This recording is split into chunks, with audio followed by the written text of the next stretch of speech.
Ce qui se passe à Saint-Étienne est lunaire. Et ce qui est incroyable, c'est que ça ne fasse pas la une de BFM ou de CNews. Complot sexuel, sextape, détournement de mineurs et chantage pour éliminer les rivaux aux élections. Non, ce n'est pas les élections pour la présidentielle américaine, mais pour la mairie de Saint-Étienne. Ce sont les révélations de Mediapart qui a mis la main sur une vidéo accablante. Mais avant, je publie de l'actualité nationale et internationale tous les jours, donc si ça t'intéresse, abonne-toi. Lui, c'est Gaël Perdio, l'actuel maire de Saint-Étienne, élu en 2014 et réélu en 2020. En août 2022, Mediapart avait déjà révélé une première affaire de chantage contre Gilles Artic, son premier adjoint et rival potentiel. En 2014, des proches du maire avaient piégé le rival, un catholique revendiqué et anti-mariage pour tous, en le filmant à son insu avec un escort boy qu'ils avaient recruté. Le but étant de faire pression sur lui avec cette vidéo et de le freiner dans sa volonté de se présenter aux élections. Selon Mediapart, c'est un élu municipal devenu vice-président de la région Auvergne-Rhône-Alpes, Semi Kefi Jérôme, qui avait placé une caméra, une GoPro, dans la chambre d'hôtel. Pour cette affaire, la fine équipe est déjà mise en examen. Le maire est mis en examen pour chantage et il est placé sous statut de témoin assisté pour le détournement de fonds publics, vu que l'argent qui a servi à la mise en place du stratagème et à payer l'escorte vient de l'argent public. Mais cette fois, l'affaire que révèle Mediapart implique une prostituée mineure. Le maire aurait tenté de piéger son prédécesseur, Michel Tillière, en le filmant avec une prostituée mineure qu'ils auraient recrutée. À l'été 2015, une réunion a été organisée dans une salle de la mairie pour peaufiner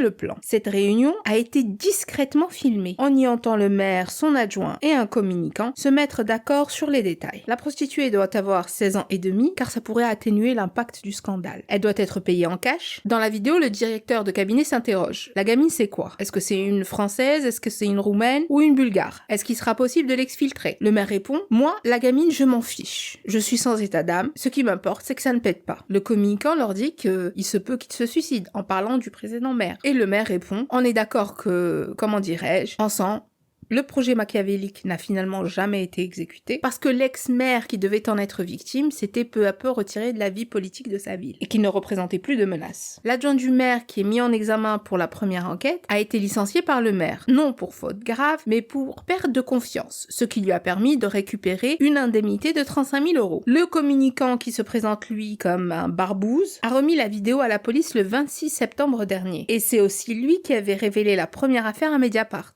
Dans une interview, il avait expliqué qu'il les avait balancés parce qu'ils n'avaient pas tenu leur part du marché, il lui avait pas donné l'emploi qu'il y avait promis. Le maire, lui, bien qu'il soit mis en examen, est toujours en poste. Qu'en pensez-vous? J'aimerais lire votre avis en commentaire. Et n'oubliez pas, si le contenu vous a plu, likez, partagez et abonnez-vous à la chaîne.